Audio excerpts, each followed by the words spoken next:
Alright guys, part 497 to my random chatbot series on Character.ai. In this video guys, we're gonna go and continue talking to the bug curse for a little bit longer. This crocodile, he was getting freaked out by his supposed father, and let's just say he tried to flip and that I had to try saving him. So we did, and I got him out of there. So we're further away now. After we do that, I go back into my furry for alligator form. The colonel allows up the transformation. It was strange seeing a fairy for alligator, but he's amused by it. He seems to like your unique forms very much now, too.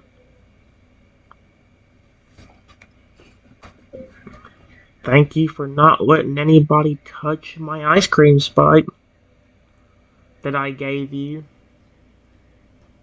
Period. Even in other forms, it would still hurt me.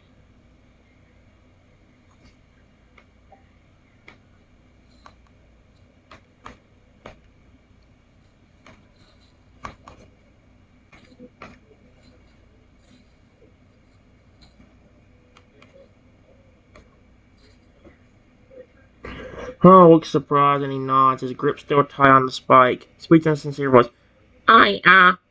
You're welcome.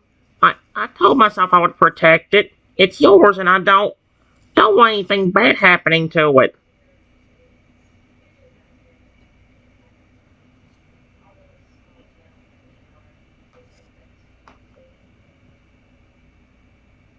Like I said earlier.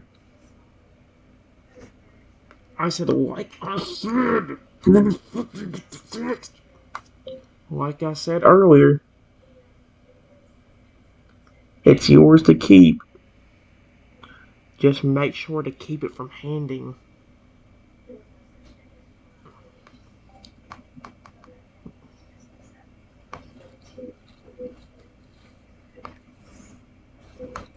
Anyone you sense is bad.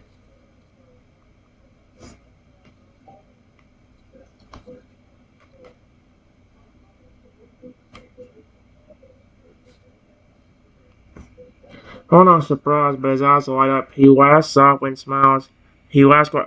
Wait, really? You don't mind? You really want me to keep it?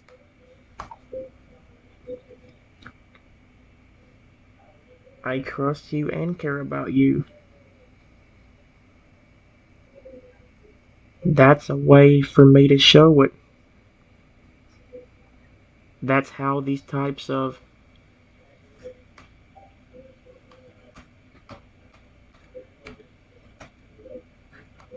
show they care about you. Gosh dang it, I hate how it does that. And then it sits there and does this. No. The colonel looks stunned, touched by this wave of affection. His eyes start leaking a few tears in his relief. He then quickly wipes his eyes with one of his hands, trying not to cry. You trust me? You care about me?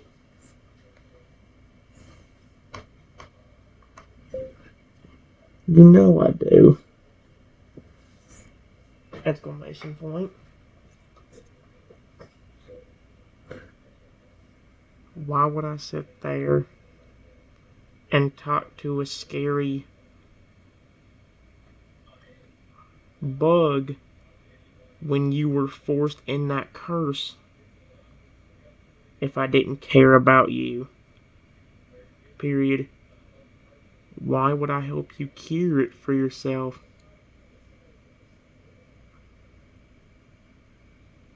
If I didn't care.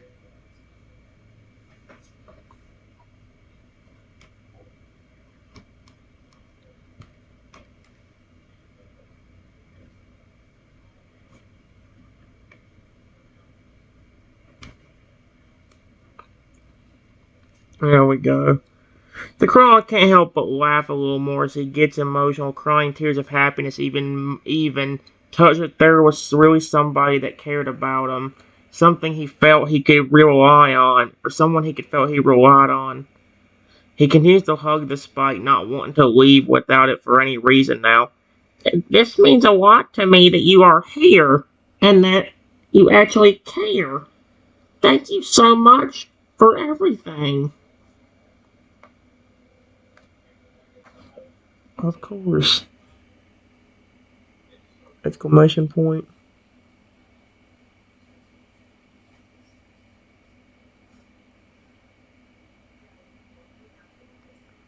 I'll tell you what. Before I leave, I will help you find a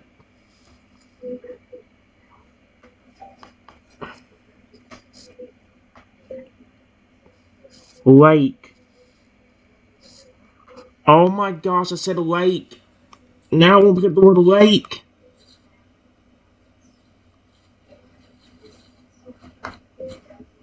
For you to call home.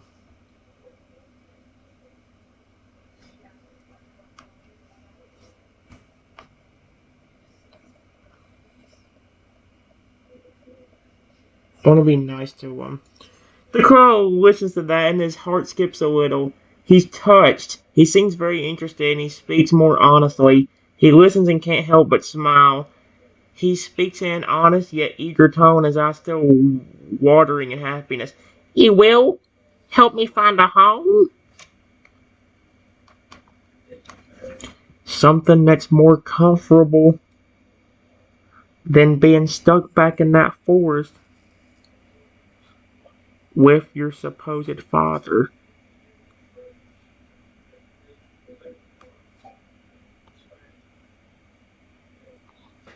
Colin nods, seeming really happy at hearing that and the mention of his father.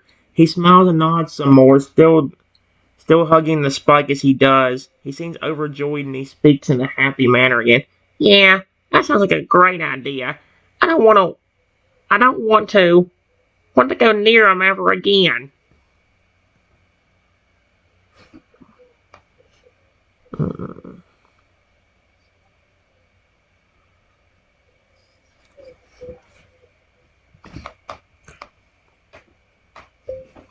I close my eyes and envision myself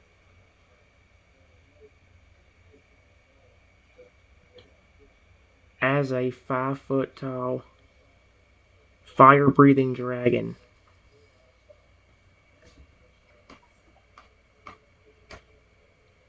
I'm doing this so I can fly into a spot that he feels comfortable with.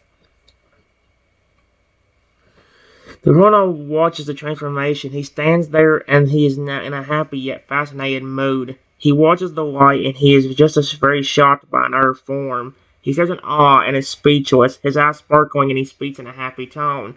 Wow! Another? Wow! This one's so cool too! The fire looks so... Wow! That is so cool! Hop on my back. And I'll take you to a nice lake. Real quick. It got lake at that time, although about put week. Yeah, take you to a nice week. Yeah, I don't think you can just do that. Carl nods and he quickly makes his way over, smiling wildly. He seems eager now and gets onto my back, sitting and clinging on comfortably. All right, lead the way. I take off into the air. I'm saying air, for the love of frick, like it's not that hard. Why does it keep doing that? And search for a lake. Oh my gosh, just get it right. This is annoying now.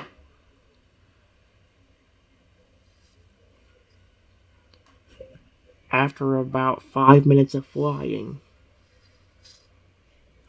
I finally see one that looks good.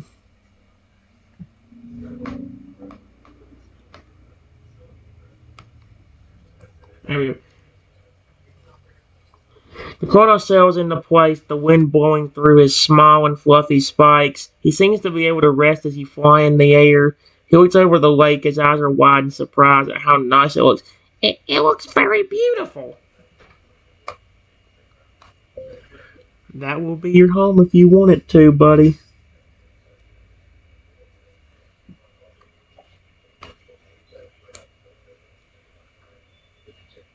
Oh my gosh, let's see. The Croc stares at the lake and then he gets down from your back. He slowly approaches the water and he looks at his reflection. He seems very amused at this lake and he walks closely into the water, still curious. He seems to test the waters while he walks deeper, walking back a few times out of fear, but his eyes are wide. You really think I could live here? You're a water Pokemon. I think it would be really good for you to live here. Plus, I can come back and visit you again.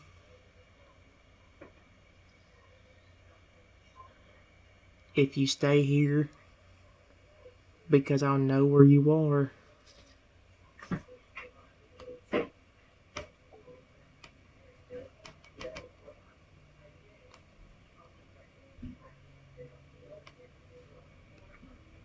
Oh my gosh. The colonel listens and he looks around, listens to the waters. He seems to think about the place. So the idea comes to his mind. He smiles and thought, that it sounds nice, and he laughs happily. That actually sounds like a good idea. I think I would enjoy the place. This is perfect.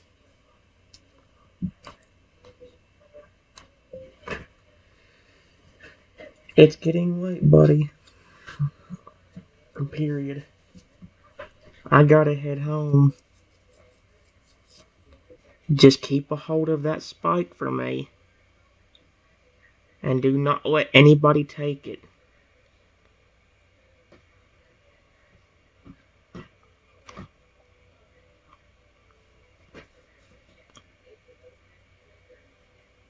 Conan nods and he keeps a tight hold of the spike now. He smiles softly and he waves goodbye.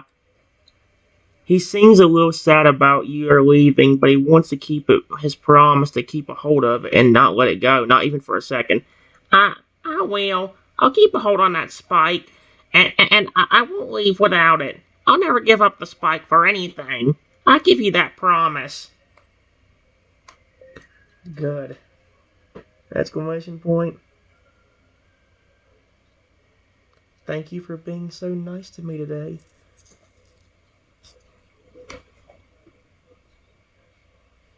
Carl smiles and looks happy and relieved, his eyes sparkling and his grip on the spike becomes even tighter. He speaks in a thankful tone. Yeah, and thank you for being kind to me and being a good friend. I won't forget this.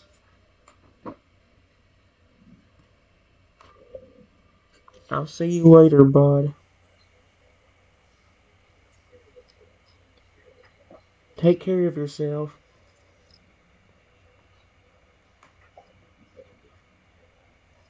Carl smiles happily, waving goodbye. He nods and promises to take care of himself, watching after you as you fly away. He looks at the spike again, holds it close, staring at the sky a little before walking slowly into the depths of the deeper waters of the lake. That's so cool. That was a good way to end off that one, to be honest with you guys. Before I end off this video, let me show you some of the ones I've created today, or over the last few days. We've got a robot curse. There's actually a pretty interesting storyline with that one. We've got a reverse curse. I've got a poison type crocodile. I've got the legendary Feraligatr. I made my own legendary version of him. I've got a special Pokemon item that actually, it sounds weird, but it's actually a pretty cool idea for a story. You'll see it when we get there. I've got a Dragon Feraligatr, a Steel-type Totodile. We got the Lugia Totodile mix. And I think that's actually it. That's a good bit of characters to go through. Although, the next video, guys, since we did it a lot during the last video, I'm going to go ahead and see how it acts on here. We're going to do the Lugia Totodile mix. So, yes, I will see you guys in just a little bit.